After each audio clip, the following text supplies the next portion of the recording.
Welcome to the Bold Money Revolution podcast. This is your source for straight talking, no fluff, business and high performance conversations that add real depth and value to the way bold leaders live, work, and thrive. I'm your host, Tara Newman. I'm here to show you how to optimize your performance as a leader so that you can grow a business that is profit-rich, efficient, and allows you to generate real, tangible wealth for yourself and others. We are here to help you lead with your values, to perform without overwhelm and burnout, and to do your most important work in the world. Hey there, bold leader. Tara here. I have a quick question for you. What might be possible for you if you knew the exact revenue goal to set in your business instead of plucking a number out of thin air? Maybe you'd pay yourself more. You might grow your team so you can get support. You could reinvest your profits and start accruing wealth. Not knowing your revenue goal and the why behind it means you're losing out on making some wildly profitable and bold choices in your business. You know what they say, money loves purpose. Setting a revenue goal is one thing. Setting the best revenue goal for you and your business is quite another.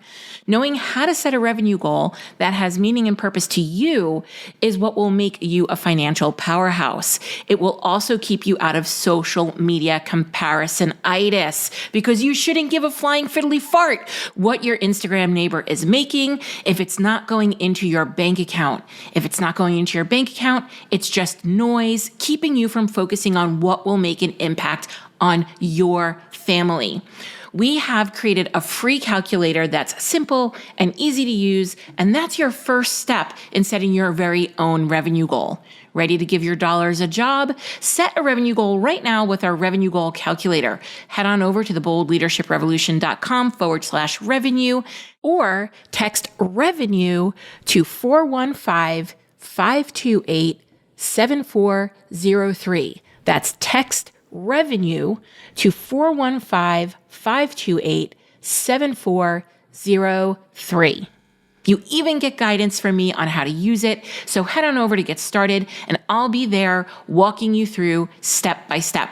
That's theboldleadershiprevolution.com/revenue and get your revenue goal calculator right now. It's time to stop living paycheck to paycheck and paying yourself like the expert you are.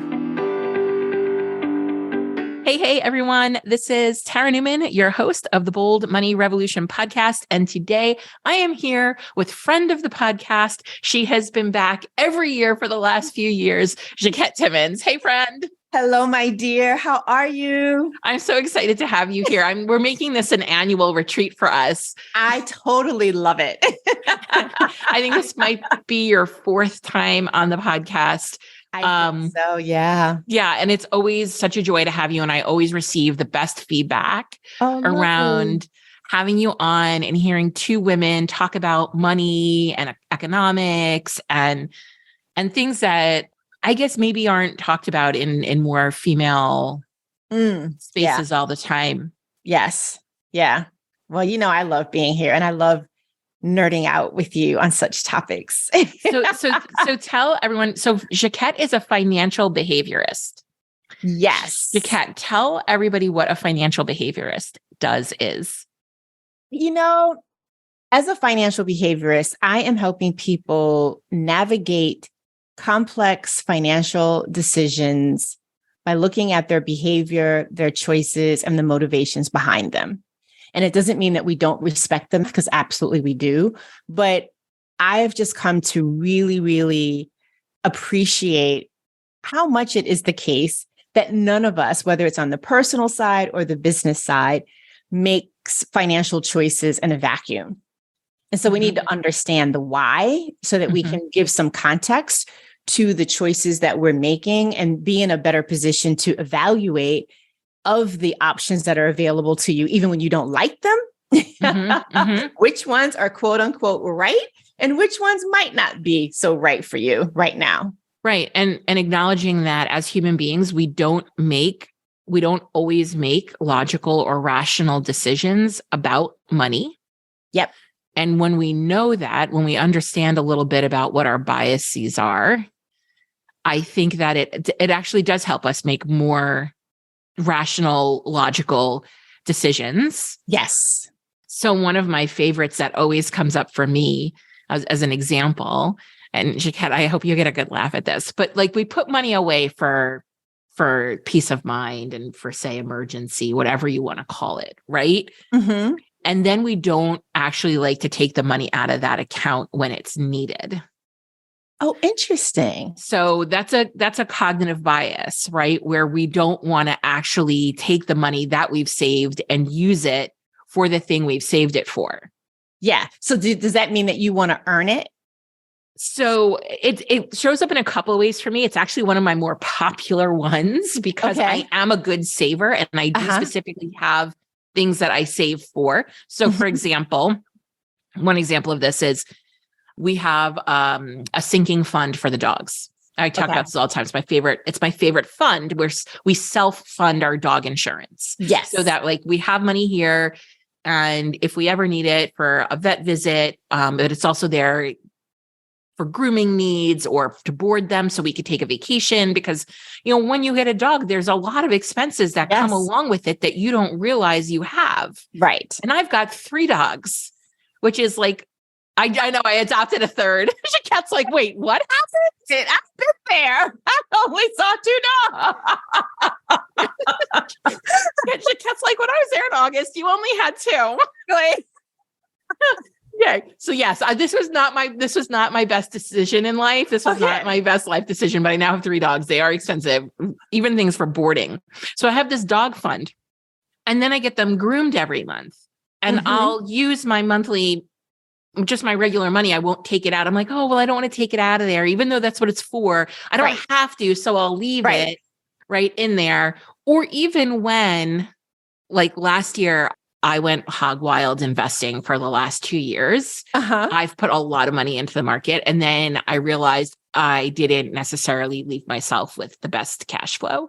Got it. And I was like, dang, that didn't quite pan out the way I thought it was going to pan out. Right. So I was talking to Mike Michalowicz about it.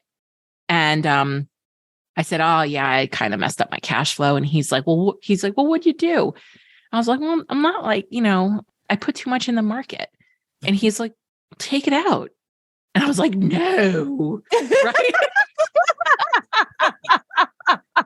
He's like, offset some gains with some losses. Yeah, he's like, just take some of it out. And I'm like, no, I don't want to do that. Right. And like, I was really annoyed about it. And it stuck with me. And I'm like, because I knew he was right. Right. Right. Well, oftentimes, isn't that the case, right? The thing that annoys you is sometimes that's the signal that, oh, maybe that's the thing you need to do. So at the end of the year, I went through and did some profit harvesting. And I took some money out and I was like, God darn it, he was right. But like, stuff like that. See, we all I love talking about my mistakes and my cognitive biases because people are like, they think I don't have those things. Got it. What's one of yours? Do you have one?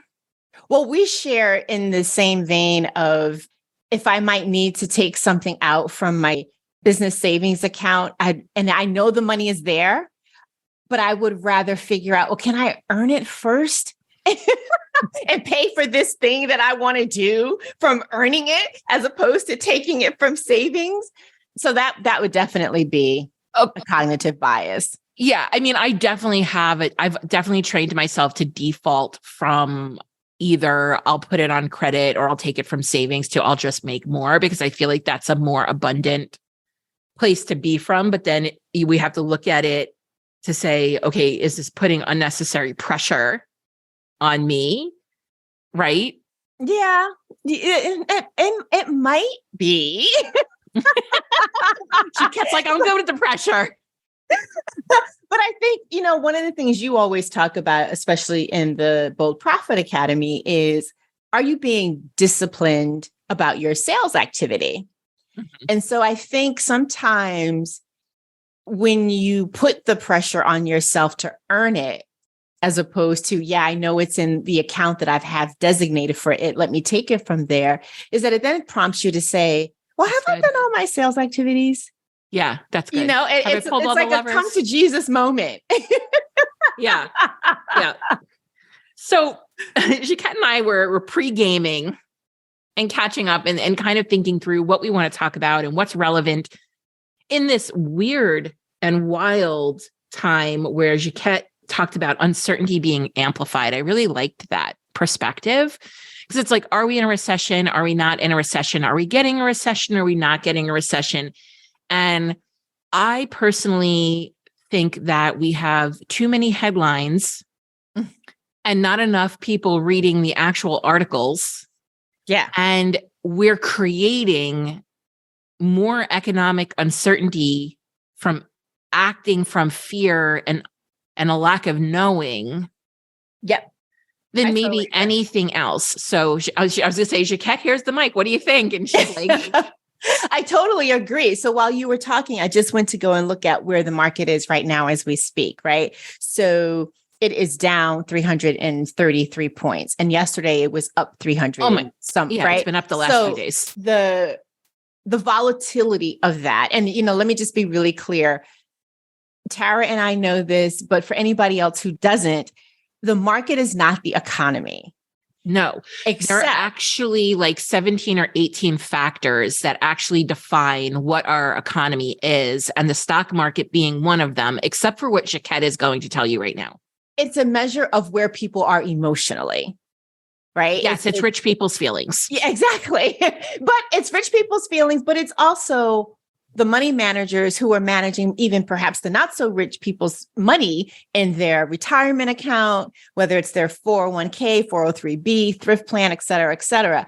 So it is an indication of where they are going. And I think that one of the reasons that that's important is this whole conversation around, the markets not being emotional is hogwash. Because otherwise we wouldn't have all of these ups and down spikes, especially if you were looking at some of the fundamentals of some of the companies, the fundamentals of the economy. Our unemployment, yes, inflation is, yet to be tamed, but unemployment is still now it's not this for, certain populations, like the Black unemployment rate is still double what it is for the white unemployment rate. But overall, the unemployment rate is about 3%. That's pretty darn good.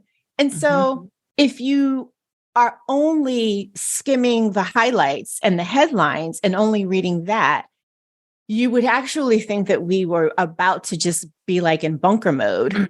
Yeah. And what I really like about having Jacquette on when we have these conversations is not just her financial knowledge and know-how, not just her how she looks at things through a behavioral landscape, but also she's been in business for a really long time. Am I safe to say 20, maybe 20 plus years? I had to count this the other day for something that I was working on. It's 37 years. Wait, what? It will be. I started in 1986. That was my first job out of undergrad. 1986. How long have you been in business though? Like how long have you been a small business owner? I've been in my own business since 95. So what is that?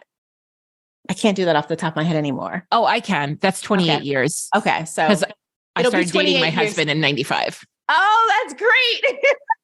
Yay. So it'll be August, then will be 28 years. Okay. So you've seen some things. I've seen some things. I've experienced some things. And so that's where I want us to have this conversation. So anybody who's listening, I want you to you're listening to Auntie Jacquette and Auntie Tara. Yes. Because I too have seen some things. We had a business in the last, in the Great Recession. I grew up in a home where my father was a small business owner. And I've grown up with a lot of interesting stories around moments where he has taken a second mortgage on the house and has had lawsuits and has had recessions and all of those things. So, I really want everyone to tune in because I know you're feeling nervous. I know you're feeling worried. I know that you're exhausted and I know that you might be overwhelmed right now. And at the same time, that's the way the business cookie crumbles. Yeah. And the reason why I said uncertainty amplified is because we are always dealing with uncertainty. Right. So, Right. I've had folks be like, oh, I've got some contracts that have fallen out, some things have fallen through, things have slowed down. Yep. It's not just right now. Mm-mm. A contract can always fall through. You can always have someone not pay. You can always have a sale that takes way longer than you expected to come through. So this is a very, very nuanced conversation. And then I know that there's the other part of this like pendulum where people are like, well, I'm just going to bypass that this is even happening. Right. And that's not helpful either, because Right. it is happening, and it's scary and worrisome. And businesses are created in economic downturns. Businesses thrive in economic downturns. There's always opportunity. Millionaires are made. Like, it's both. And you can't skip right to the part where there's only opportunity without looking at the fact that things are wonky, Mm-hmm. and it might be disruptive. And so when we were pre-gaming, you brought something up that was really fascinating to me, because you and I are very much on the same page right now. Shocking. I know, right? Like, who can be Mrs. Obvious? I feel like that's another reason why Jacquette always comes on, is because Jacquette and I always seem to be on the same page together. Yes, absolutely. And we were talking about the importance of stepping away, slowing down, and creating space. Yes. During a time, yes, with amplified uncertainty, where most people are going to throw themselves into an adrenalized rage and fit and flurry of action taking that will likely be unproductive. And Jacquette and I are kind of going to be leaning back a little bit. Yeah, and I will say that it is hard to do the thing that you probably need to do, or that you'd benefit from doing, but the timing of it seems completely illogical. It's hard to do that thing. It's hard to make the choice to do that. But as you know, I just went on a week-long retreat, and in hindsight, it's like, it was the best thing. It was the thing that I didn't know I needed as much as I needed. I desperately needed it. I needed the space. I needed the space to think. I needed the space to evaluate. And the reason why I am separating thinking from evaluating is there's the thinking, there's the brainstorming, and then there is the evaluating of what's working, what isn't working, what am I doing that's working, what am I doing that isn't working. And then there is a benefit of the retreat format, the ability to just kind of get some feedback and bounce some ideas off of other folks. And then there is the putting together of a game plan, but recognizing that you don't have to do it all at once. And that's what, for me, taking the time to create that space, to think, to be creative, to evaluate, and to also celebrate. Mm-hmm.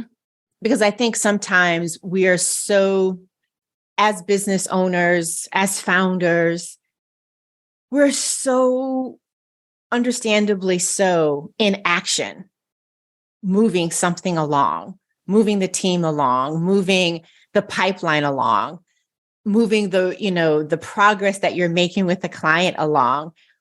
That just like sometimes in family dynamics, you put yourself last, you kind of put your own business last. And so taking that space is really, I think, a wonderful way of making sure that you're giving yourself to yourself, and that you are taking care of yourself in that process. And I think in order to do that, though, in order to have the literal space of time, you also have to have the space of money. Mm-hmm. And that's where a lot of what you teach, again, you call it profit first, I call it business savings. But if you have the discipline and the practice of putting that money there, even when you do take the space of time at the most illogical time when all of this uncertainty is heightened and amplified, knowing that you have that pool of money, if you need to tap into it, can be a great relief. Okay, I want to do a little reflecting back and summing up here. So we're talking about at a moment where you feel like you can't step away because you might have to be, maybe you're frantically thinking about what levers you need to be pulling or should be pulling in your business to get sales coming in more quickly because you're feeling like things have slowed down or the contract has dropped out, or you might be future tripping and thinking like, well, if this is what this looks like right now, I did this morning. I'm like, if this is what the environment looks like right now, what in the world is it going to look like 3 months from now? Mm-hmm. Right. And I had to be like, whoa, we don't know. Right. Right. And like, let's just handle what's happening in this moment. Mm-hmm. Right. So you might feel like, you're very overwhelmed. You're very in this moment. And the only way to get out of it is to action, task, drive forward. I think that is probably the most innate behavior for a small business owner right now. It's survival mode, right? And in survival mode, one of the ways that you derive safety and comfort is from the actions that you're taking. Yep. So, and what we're saying is in this moment where you're going to have this propensity towards massive action, we're saying, how about turning this around, doing something really unconventional? Yep. And using this time to slow down. Yep. And so slowing down when you feel like you should be going at a breakneck pace, or slowing down when you see other people going at a breakneck pace. Yes. And why is it important to do this? Is like the epitome of zigging when others are zagging. Is it? Yep. Right. Yep. It's really taking the contrarian perspective. Right. A contrarian perspective. So why we're going to talk about like, why is it important to take this contrarian perspective? And then Jacquette started touching on how to do this through cash flow management. And I think those are all really important things to touch on. I know for me, and you mentioned it, this space thing is hard. I'm actually in year 2 of this creating space experiment. Oh, tell me more about it. How have you been creating space? Okay. So last year it's probably January, because I go to the doctor every January. No, it was December. And last year I was diagnosed with Lyme disease. This year I was diagnosed with Hashimoto's. Every year it's something for me. It's just the chronic health continuum for me. Yeah. So last year I was diagnosed with resistant Lyme's disease. And she said, you really need to take a 6-month leave of absence. And I laughed because I'm like, how do you do that as a business owner? And I get that we've got marketing messages that are going to tell me that I'm a failure for my inability to take a 6-month leave of absence from my small business. But I'm just letting you know, I don't know any small business owner who could actually take a 6-month leave of absence from their business in reality, no matter how much money they're making or how big their team is. Yep, I agree. Right? Yep. So I was like, well, that's funny, but maybe I can try and like step back a little bit to create some more space. And I did. And then I started feeling better. And the second I started feeling better, I started filling the space. I should be doing these things. Right. I should be doing this. I should be doing that. I should be, right? And I'm realizing, and as I'm doing this, I'm consciously realizing this isn't my first rodeo. I'm realizing that I'm filling the space because I'm uncomfortable with the space that I've created. Well, you know the saying, right? Nature abhors a vacuum. Yeah. So I'm seeing myself do this, but at the same time, I'm also making progress on this. I tend to start my years with a question. And so if I had to take 6 months leave of absence, how would I do that? What would that look like? Right. And so we're building out. And so last year, as I'm creating space, filling space, doing this weird thing, I'm also I'm stabilizing the business, and I'm building a lot of automations and systems and processes so that if I needed to take more time off, I actually could do it the next time. Right. Maybe not a 6-month leave of absence, but maybe a month, maybe 3 months, whatever. And so this year we roll in, and now I've got a Hashimoto's diagnosis, and I'm like, okay, God, I am listening. I won't fill up the space anymore. bruh, I hear you. Stop. Exactly. Yeah. Stop giving me reasons, right? And so I'm like, okay. And in January, I scheduled time away for a week with Stacey Harris on my team. Mm-hmm. And we business retreated, and we got a whole bunch of projects evaluated. We got strategy evaluated, reflected on, same thing you're saying, celebrated wins, knocked out some tasks while we were there, put a plan in place for when we got back. And what that's allowed me to do is work about 4 hours a day, 4 days a week, 4 to 5. Listen, when you run a business, you're never not working. Let's just be completely transparent. Yep. Right. And when I say 4 hours a week, I mean like desk time. I mean like on task time, like seeing a client, recording this podcast, maybe doing some networking, things like that. Right.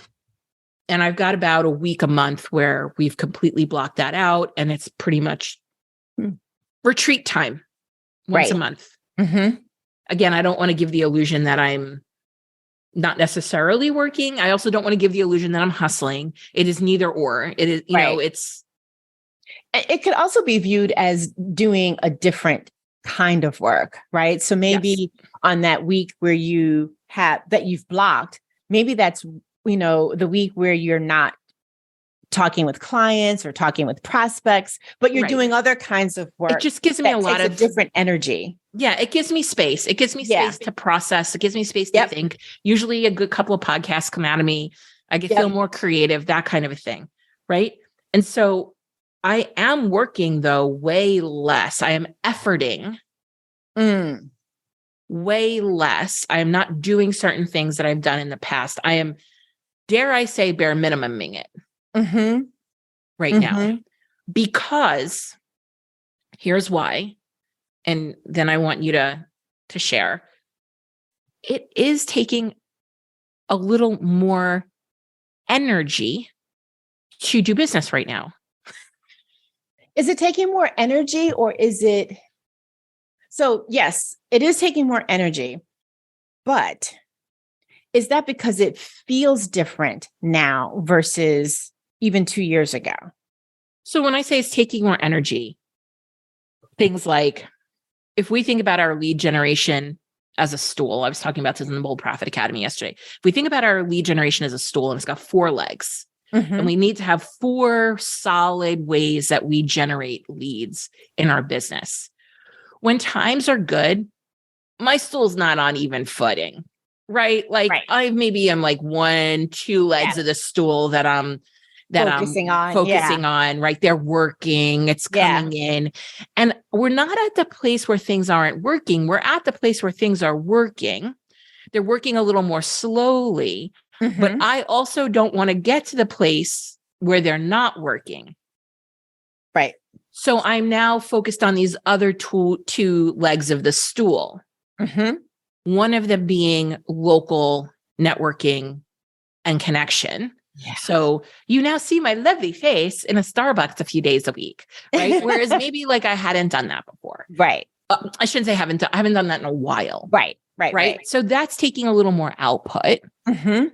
And while I do like to connect and it's enjoyable, I need more inputting. So the space is actually necessary for me. Right. Because it's almost like filling up your tank. Yes. Yeah. I don't, I love the uncertainty amplified. I really do, Jacquette. Go throw a TM on that. So in your years of business, in your 20 plus years of business, when uncertainty has been amplified, how have you navigated that? Okay. So I will say that how I navigate it now is a lot different than how I've navigated it in the past. Because Elucidate us. I think in the past, I would have only recognized that I was, the image that comes to mind is the duck that may look calm up top, but the feet are constantly moving beneath. Oh, yeah. Mm-hmm. Right. And so I think in the past, I would have only recognized that I was treading water like ferociously after I got through the treading water moment. Mm-hmm. Now I think I've gotten a little bit better at being able to be discerning around what's going on around me to kind of preempt either it or preempt the depth of it, if you will, or the significance or the severity of it. So in the past, honestly, I don't know. I mean, I've always known about the uncertainty piece simply because of, the industry and what I saw in 87, which was really what planted the seed for all of my work. But I think back then, and for probably a good first 15, 20 years or so, it was reactionary. Mm-hmm. Whereas now I'm really focused on how can I put myself in a position to be proactive about things. And one of the things that, when we were huddling before we pressed record and we were talking about, how people are really feeling scared and nervous right about now with all of this amplified uncertainty. I think one of the ways to wrap our hands around this is if you think about the industries, the clients that you serve and the industries that they represent, think about how they are responding to what's happening now or how they might want to respond to what's happening now. And then take a step back, use that space and ask yourself the question, are you providing a solution for how they may need to respond to this amplified uncertainty? And I think that's a level of sophistication that I have now that I absolutely did not have before. I think that's a really good point. So first of all, Jacquette said 87. For those of you who don't know, that was the stock market crash of 1987 that Jacquette experienced when she was in private banking. And there have been subsequent recessions, early 90s, and there was the .com bust. Right. And those are the bigger ones. Those are not even the smaller ones that don't get any, right. national news. Right. So I think that's really interesting to show like the evolution of your behavior and how you've cultivated muscle memory in a way to say, I've been here before. I can feel my legs start to be treading water more quickly. Yes. That's a habit, but what's another habit that I can replace that with? Or how can I use that to give me momentum into a better place? Right. Yeah. And what have you learned through all those ups and downs? What's like a takeaway or two? Oh my God. Perseverance. Just, you won't get to the other side if you don't stick with it. So that would be one thing. Yeah. Persevere. And maybe someone would say, oh, well, that's a privileged statement. And maybe that needs to have some context around it. But all things considered, if, sticking with it is not going to come at a cost that you can't recoup in some way, shape, or form at some point in time, stick with it. Because to me, one of the stick with it notions come from this. The one thing I know from the 87 crash and from all the other dips that have happened since is the people who were able to stay in the market and didn't need to sell because they needed cash flow are the ones who came out on top. And so if you can put yourself in a position where you can stick with it in terms of your business, you will typically come out on top as well. And how have you been able to stick with it? Right now, I've been able to stick with it because of my reserves. But there were times when my way of sticking with it is going to get a part-time job. This is what I'm asking. Yeah. I remember when I got my book deal and I was just like, okay, I'm not. Oh, and by the way, my due date to my publisher for my book was originally August of 2008. And because the market was going crazy, I was able to get it pushed to September because I wanted to incorporate what was happening in that as a teachable moment for us. But I got a part-time job during that time because there was just no way that I was able to, focus on the book and all of that stuff and, service clients and then go out and do business development. I didn't want the financial pressure to come just from me. So if I had a part-time job, that would help to alleviate some of that. So that's how I got through it then. I got a part-time job. Mm-hmm. Mm-hmm. Any other notable ways that you've gotten through things? Oh, in the very beginning, I did the thing that you shouldn't do, in my opinion. Like if I were doing it all over again, about 5 or 6 years into my business, I needed to dip into my savings. I needed to sell some investments. And had I been a little smarter, I would have used other people's money and I wouldn't have done those things. Yeah. But that's what I've done in the past. Oh, the benefits of using other people's money. Oh, God. Why do we all think we need to do it with our own money? I think in some way that's the messaging. And quite frankly, I think that's the messaging that women business owners get. A lot of times, and especially around the whole notion of, oh, you shouldn't have debt and all that other kind of stuff. Girl, today I'd hightail my butt to the Small Business Administration and get me an SBA loan quick, fast, in a hurry. Yeah, at like 3%. Mm-hmm. Yeah, 3.75%. They're fine, or even a line of credit. Mm-hmm.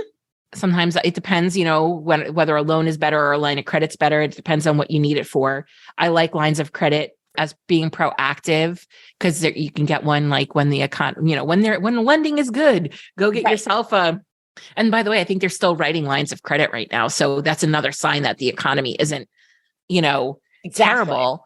But like with a line of credit, you only pay back what you use, which is why I like sometimes a line of credit opposed to a loan. Yep. However, lines of credit could be at a higher interest rate, especially right now, than say an SBA loan. Right. That's true. Yeah. So and that's the other thing. I don't want to skip over a really critical thing that you said that I think is important. And that is when you don't need it, ask for it. So when you don't need the loan, ask for it. So that ties back to what we were talking about in the very beginning in terms of sometimes doing things at the most illogical time. So taking space when you feel like, oh my God, this is when I really need to be working. That's illogical. Asking for a loan or a line of credit when you don't need it, that may sound illogical, but that's precisely when it's probably in your best interest to do it because you'll get probably the amount that you want and you'll get an interest rate depending upon what kind of loan it is. You'll get an interest rate that's much more favorable. Mm-hmm. Mm-hmm. I've been saying to folks, you got to look 3 years out right now. Where do you want to be 3 years from now? And what do you need to do today to get there? Yeah. And I think I've said this on a podcast before. I have said this to you before because I remember when I saw this ad come across my feed by a popular web celeb that was like, start your business with no money. Yeah, like how the heck is that possible? I'm like, Jacquette, this is a lie, right? Like sometimes I read these things and I'm like, I feel gaslit. I'm like, can somebody confirm that this doesn't work this way? So, if you're listening to this podcast and you're in maybe the earlier stages of your business, you're not a 28-year veteran like Jacquette, and you're like, well, how am I going to stay in this thing for 3 years? How am I going to get through what is in front of us, this amplified uncertainty? You're going to take space. You're going to slow down because you're going to need the energy and the pacing. This is an endurance sport, not a sprint. Yes. right? And you're Yes. going to do what you need to do to get to that 3-year time frame. And it might look like, and Jacquette does not advise, pulling some money out of some investments that you've had. It may look like getting a line of credit or a small business loan or a part-time job, or, pulling whatever levers you have to really keep you going and to accomplish that 3-year vision of where you want to be.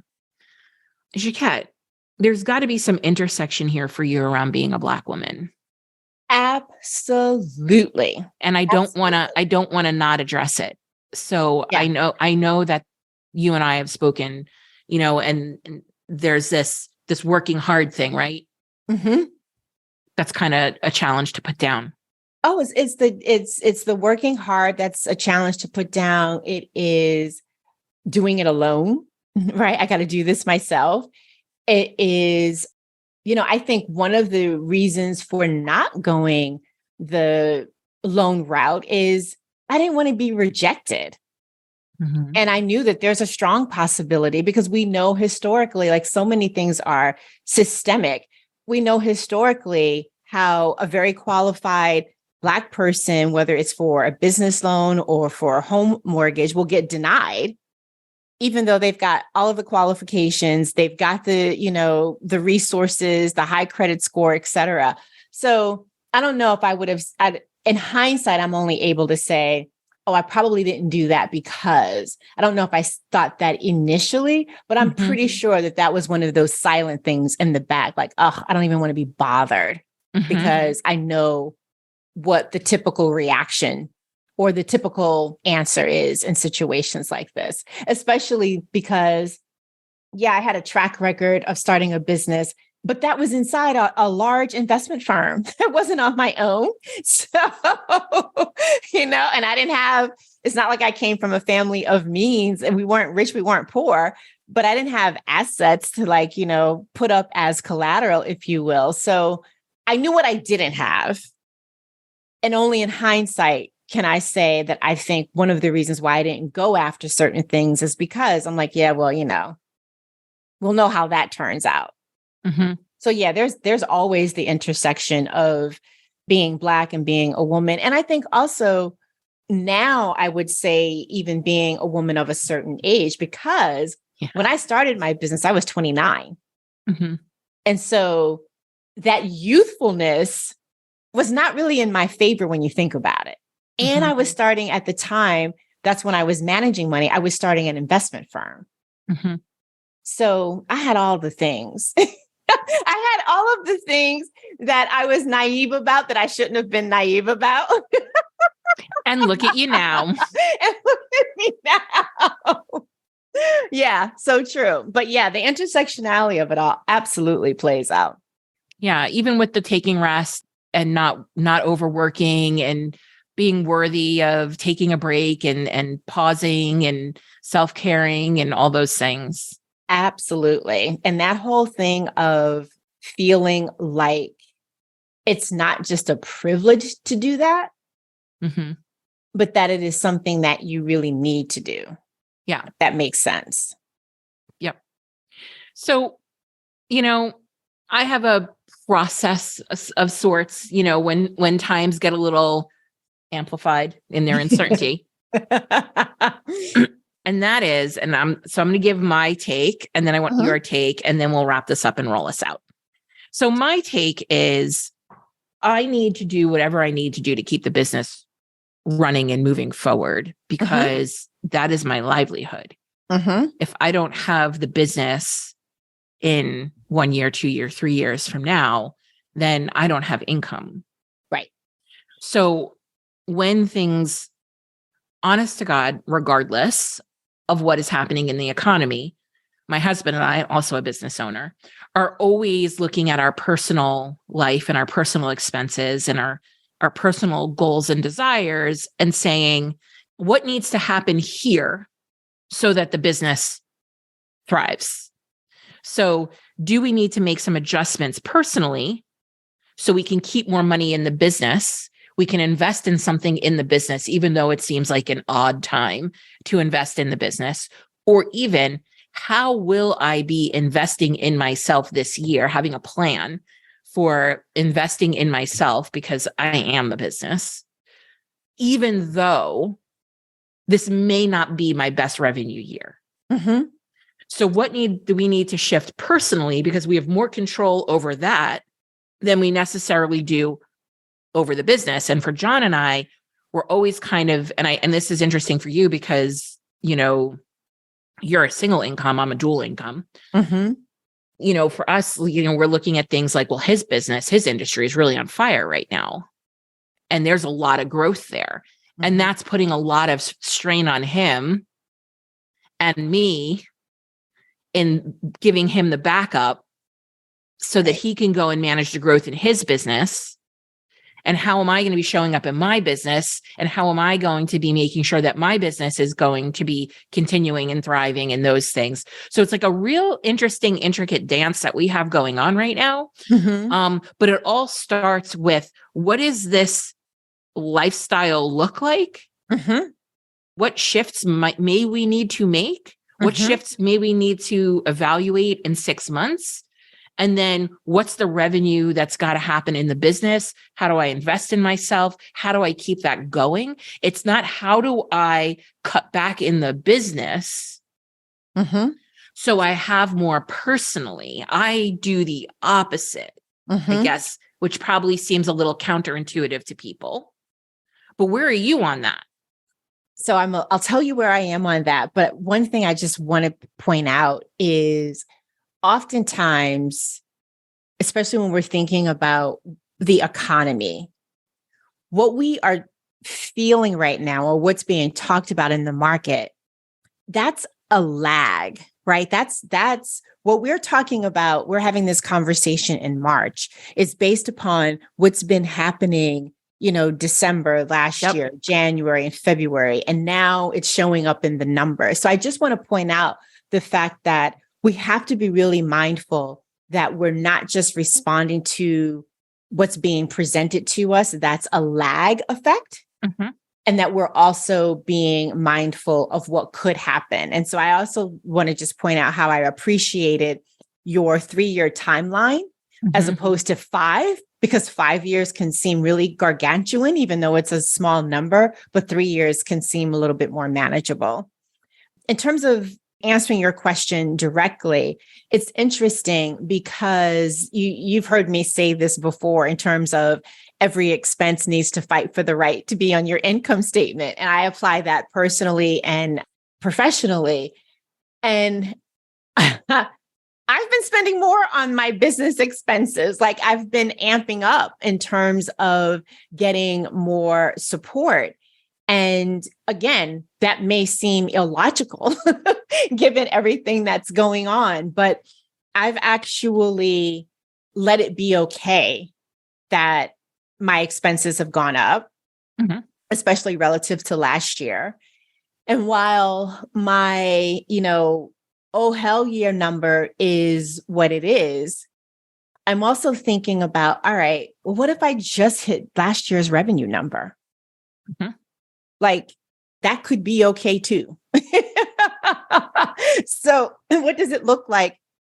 What does my business need to look like in terms of what is each pillar bringing in if I go after my oh, hell yeah number? But also what does it need to look like if I just hit last year's? And one of the things that I'm working on is even relative comparing 2022 to 2021. I actually was a little short 2022 relative to 2021, but my average sales went up because it took me 62 sales to hit 2021 and 30 sales to hit 2022. Yeah, so there's another question, right? So to me, there's another question of, all right, well, how can I, hit my oh, hell yeah number, but keep it at the same number of sales? Like it's all those different kinds of questions that I'm asking myself and that I share, even though I'm not sharing specific numbers, but even just conceptually, I share because that might be an approach that other people would want to take for this moment in time too. And I think the other thing that communicates is don't just have one target. Yeah, exactly. So we have a good, better, best goal. Mm-hmm. First, we have good, better, best. And that's just basically like, this is maintenance. This is what good means. This is what better means. This is what best means. Mm-hmm. This good is maintenance. Everything is handled, business expenses, I'm paid, all the things, right? Better looks like this. This is what we can do when we hit this better number. And this is best. And this is what happens and what we can do when we hit this best number. And then I think, to your point, you can see growth in different ways. So through doing work with Profit First and cash flow management, it's not uncommon for clients of mine, I'm sure for you too, to maybe hit the same revenue goal, but keep more of the money. Right. Increase profitability. Yes. Listen, if I hit my good number this year and I'm working way less than I worked last year, why is that not really a good result? Exactly. If I'm, on time, like 4 hours a day, 4 days a week, with a week that gives me a lot of space. I've changed my schedule around. I'm not often starting my day until 10, 11 o'clock in the morning. Wow. Yep. Isn't that amazing? Yeah. If I get to the end of the year and my Hashimoto's is under control and I made the same money as I made last year. Exactly. That's a win. Yeah, totally. If you get to the end of the year and you still have a business intact when everybody around you is going out of business, why is that not a win? Exactly. If you've decided that you're really committed to self-employment and you went and got a part-time job to take the pressure off, how's that not a win? You're still in the game. Yep. I don't know. No, I totally agree. Okay. So what is one thing that you really want the listeners today to take heed of, to really reflect upon or consider? Let's inspire them. I hope this is going to be inspiring because, when we think about, what I said at the beginning, amplified uncertainty and how do you respond to that? More often than not, something in your business needs to change. It might be an operational thing. It might be an offer. It might be your process of how you do what you do, but something in your business likely needs to change. And guess what? That means something in you needs to change too. Like there's something about how you are thinking, how you are approaching it, what you are doing that needs to change as well. And so I think embracing that would be my parting words, to kind of lean into. I left the retreat thinking, everything is a darn inside out job. I wish I had known that. I mean, it was amplified, but I wish I had really, really, really leaned into that always, as opposed to only when things are kind of challenging and you see it a little bit more clearly. So those would be my parting words. Yeah, I can piggyback on that a little bit because I worked with a coach when I first started my business, and she really helped me lean into curiosity as a competency and as a skill. And curiosity is definitely something that you can train and that you can develop over time. And I think one of the reasons why it was so impactful for me is because with my ADHD, I tend to be a very binary thinker. Like my brain, I say, can be kind of stubborn. And if you're an ADHDer, you might know what I mean when I say like your brain can be kind of stubborn. It resists recommendations. It resists suggestions almost innately. It's your go-to. And so really training myself to be curious has been such a gift in my business and in moments like this, to say, I'm not going to make a judgment. I'm not going to make a binary, decision, or I'm not going to think about this in a binary way, but I'm going to get curious. And instead of making a statement, I'm going to ask a question. Right. What would it look like if I did take a leave of absence? How could I take a leave of absence? What would I need to do to stay at the same revenue, but have half the amount of clients like Jacquette did? So if you're walking away from this conversation, I want you to consider, how do I invest in my business, even though things feel a little tricky right now? How could I take a week and take myself away somewhere, either on a lead retreat or on a self retreat, or what would that look like? What can I do that's within my budget to do that right now? Mm-hmm. What would it look like if I saved some money so that I can do this next year? Mm-hmm. Right? Questions, curiosity. Yeah. I love that. And for those who start with how and get stuck, take a step back and start with what? Mm-hmm. Just maybe ask the very same question, but substitute the what for the how and see what comes up for you if you're getting stuck. Yeah. Or why is this important to me? Mm-hmm. Identify with your reasons for wanting to do it. Exactly. The one thing that I can say for sure about Jacquette, knowing her as my friend in the way that I do, despite the fact that she has been in business for 28 years, she approaches everything with a beginner's mindset. Mm-hmm. Yes. Thank you for acknowledging that. Yeah. And I think these are some of the things that we don't talk about when we look at somebody's success and say, well, how did they make it over these last 2 decades, weathering many storms? Well, Jacquette has a beginner's mindset. That's one of those things. So friend, Auntie Jacquette. Yes, my dear. Where can they find you? Oh my goodness. They can go to JacquetteTimmons.com if they want to check me out online. And I'm pretty active on Instagram and LinkedIn. So come and find me over there as well. Absolutely. And we'll link to those things in the show notes. Thanks for coming by for a visit. Oh my goodness. Thank you again for having me. If you found this podcast valuable, help us develop more bold leaders in the world by sharing this episode with your friends, colleagues, and other bold leaders. Also, if you haven't done so already, please leave a review. I consider reviews like podcast currency, and it's the one thing you can do to help us out here at the Bold Leadership Revolution HQ. We would be so grateful for it. Special thanks goes to Stacey Harris from Uncommonly More, who is the producer and editor of this podcast. Go check them out for all your digital marketing and content creation needs. Be sure to tune into the next episode to help you embrace your ambition and leave the grind behind.